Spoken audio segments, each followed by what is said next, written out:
నమస్తే అండి. శ్లోకం 11 శృత్యై నమోస్తు శుభకర్మ ఫలప్రసూత్యై రత్యై నమోస్తు రమణీయ గుణార్ణవాయై సత్యై నమోస్తు శతపత్ర నికేతనాయై పుష్టై నమోస్తు పురుషోత్తమ వల్లభాయై. ఇప్పటి వరకు చెప్పుకున్న 10 శ్లోకాలు అమ్మవారి చూపుల మీద రచించారు శంకరులు. ఇప్పుడు చెప్పుకుంటున్న శ్లోకాలు అమ్మవారికి నమస్కరిస్తూ చెప్పుకుంటున్నాము. చేతులు జోడించి తల వంచి చేసే నమస్కారం అంటేనే శరణాగతి. ఎంత స్తోత్రం చేసినా దేవత నమస్కారంతోనే వశ్యమవుతుంది. దేవతని ఆవాహనం చేయడానికి అవసరమైన శక్తి 5 శబ్దాలకు మాత్రమే ఉంది. అవి ఓంకారం, స్వాహాకారం, స్వథాకారం, వషట్కారం, నమస్కారం. ఈ 5 దేవతా శక్తిని క్రిందకు తీసుకువచ్చే శబ్దాలు. ఓం అంటే ప్రణవం, స్వాహ అంటే దేవతలు వస్తారు, స్వధ అంటే పితృదేవతలు వస్తారు, వషట్ అని యజ్ఞంలో అంటారు, అప్పుడు దేవతలు వస్తారు. ఈ 4 శబ్దాలు అనడానికి కొన్ని సందర్భాలున్నాయి.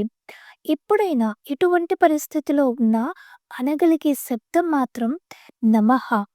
పైన చెప్పిన 4 శబ్దాలలోని శక్తి ఒక్క నమః శబ్దంలోనే ఉంది. ఇది వేదం నుంచి వచ్చిన శబ్దమే అయినా అందరూ అనొచ్చు.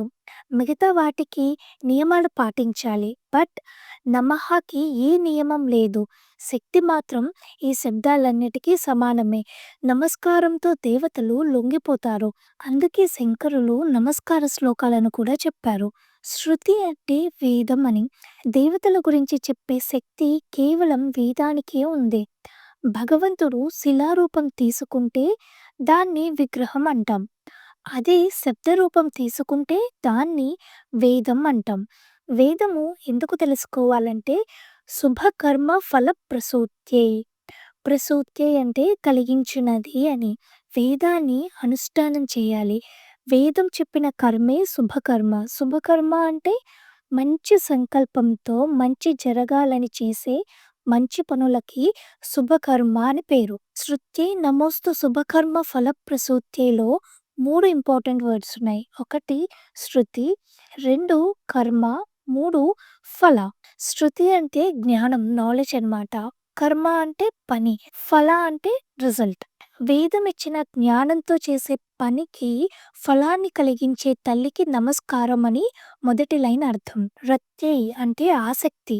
లలిత నామాల్లో కూడా మహా ఆసక్తి కుండలిని విసుతంతు తనీయేసి అని వస్తుంది కదా.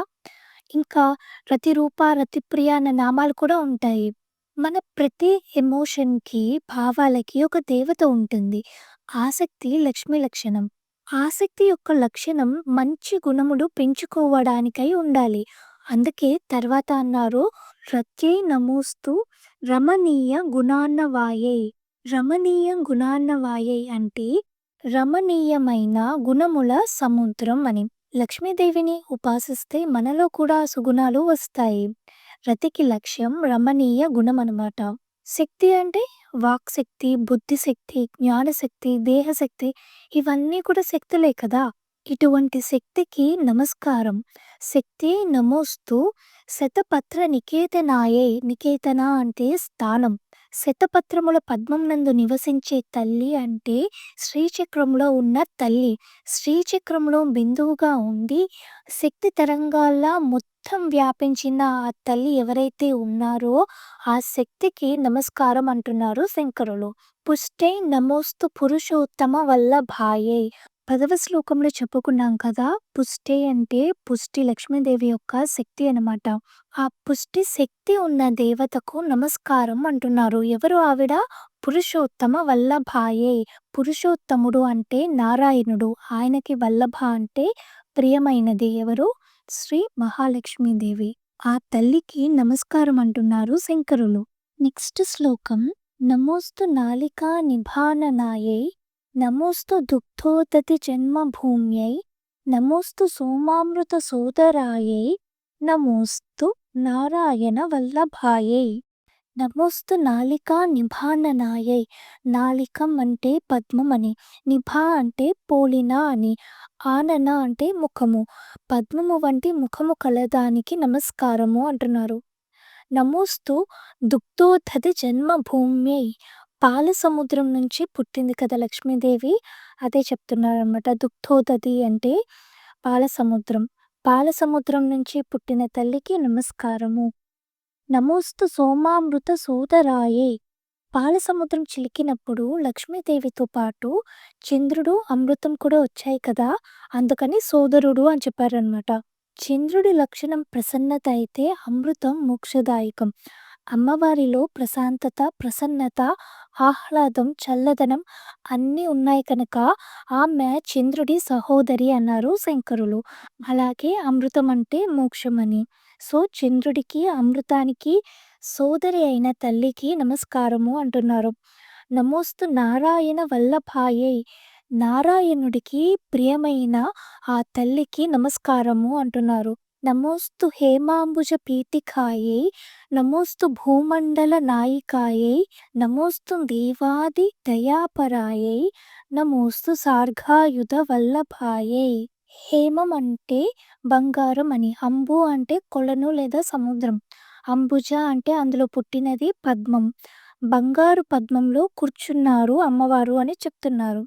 శ్రీ సూక్తంలో కూడా వస్తుంది కదా, హిరణ్యవర్ణం హరిణీం అని. హిరణ్యవర్ణం అమ్మవారు బంగారు రంగులో ఆ పద్మంలో కూర్చుని ఉన్నారు అని. అటువంటి ఆ తల్లికి నమస్కారం అంటున్నారు. నమోస్తు భూమండల నాయికాయే. సూర్యనారాయణ శక్తి లక్ష్మీదేవి. ఆ కిరణాలు భూమి మీద పడినప్పుడు ఏమవుతుంది? చెట్లు పచ్చదనంతో ఉంటాయి. అవునా? హిరణ్యవర్ణ హరిణీం కదా! శ్రీ సూక్తంలో వస్తుంది. తల్లి చైతన్య స్వరూపిణిగా భూమిని పాలిస్తోంది. అందుకని నమోస్తు భూమండల నాయికాయే అన్నారు శంకరులు. నమోస్తు దేవాది దయాపరాయే. దేవతలకు, భక్తులకు, సకల జీవులకు కూడా ఎల్లప్పుడూ దయ చూపించే అవ్యాజ కరుణామూర్తికి నమస్కారము అంటున్నారు. నమోస్తు సార్గాయుధ వల్లభాయై. సార్గ అనే ధనస్సుని ధరించిన నారాయణుడి భార్యకు నమస్కారము అంటున్నారు. నమోస్తు దైవ్యే భృగునందనాయే. భృగునందనాయే ఇది మనము శ్లోకంలో చెప్పుకున్నాం కదా ఇది వరకు. అందుకని ఇక్కడ వివరించడం లేదు. భృగు మహర్షి కుమార్తె అంటే వేదమాత అయిన తల్లికి నమస్కారము అంటున్నారు. నెక్స్ట్ శ్లోకం. నమోస్తు విష్ణోర్ ఉరసి స్థితాయై. విష్ణుమూర్తి హృదయంలో ఉన్న తల్లికి నమస్కారం అంటున్నారు. నమోస్తు లక్ష్మై కమలాలయాయై. కమలాలయం అంటే శ్రీచక్రం అని చెప్పుకున్నాం కదా. శ్రీచక్రంలో కూర్చుని ప్రపంచానికి ఐశ్వర్యాన్ని పంచే లక్ష్మీదేవికి నమస్కారం. నమోస్తు దామోదర వల్లభాయై.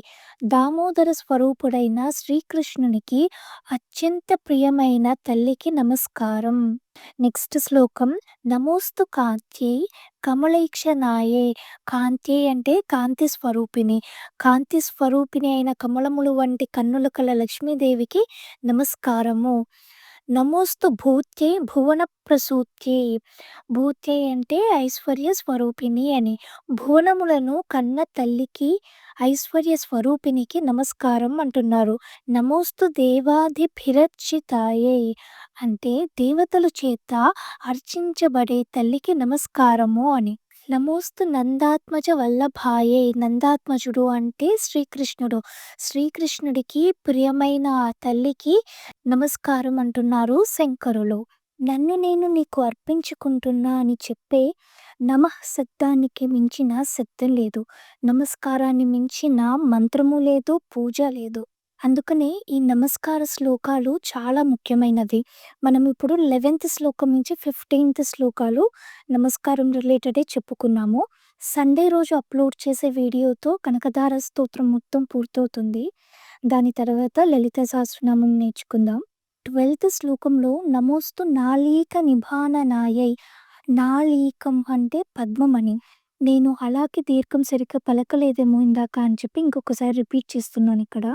అంతే. సో, 11th నుంచి 15th శ్లోకం వరకు చెప్పింది ఏంటంటే, ఓ మహాలక్ష్మి, నీవు శుభ ఫలితాలను ఇస్తావు, రక్షిస్తావు, శక్తినిస్తావు, ఐశ్వర్యాన్ని, శాంతిని, మోక్షాన్ని ప్రసాదిస్తావు. అటువంటి శ్రీ మహాలక్ష్మీదేవి చూపులు మనందరి మీద ఎల్లప్పుడూ ఉండాలని ప్రార్థిస్తూ సెలవు తీసుకుంటున్నాను. మీకు ఈ వీడియో నచ్చినట్టయితే ప్లీజ్ సబ్స్క్రైబ్ చేయండి, లైక్ చేయండి, కమెంట్ చేయండి. మీకు తెలిసిన వాళ్ళకి తప్పకుండా షేర్ చేయండి.